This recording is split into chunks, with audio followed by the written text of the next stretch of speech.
دې ته وایي عوامي وزیراعلی، غیرتي وزیراعلی، د عوام په ووټونو راغلی سهیل خان افریدي وزیراعلی چې سپین ږیري ځوانان زمونږ مشران ټول ورسره مینه کوي او سهیل خان افریدي په کولولو باندې او په پپ اخیستو باندې راله سهیل خان افریدي خراب کړو. مشران ورسره دومره مینه کوي، مشران په سپینو ږیرو باندې. موږ په شان ځوانان خو پرېږده، دا زمونږ په ووټونو راغلی دی، دا د عوام په ووټونو راغلی دی او عوامي وزیراعلی دی او عوام ورسره مینه کوي. دومره عزت زه یم چې د عمران خان په سر به بل چاله چانه وي ورکړی. دا د عمران خان په سر باندې عمران خان زنده باد.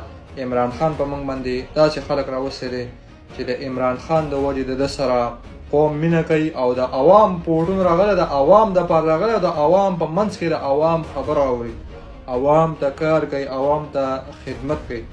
ځکه ورسره قوم داسې مینه لري، دا مینه چې کوي. او دا زمونږ سهیل خان افریدي د خیبر د تیرا د باجوړ د اورکزو د دردولي او بېوس او لاچار مظلوم پښتون قوم غیرتي سهیل خان افریدي وزیراعلی دی. وزیراعلی زنده باد، عمران خان زنده باد.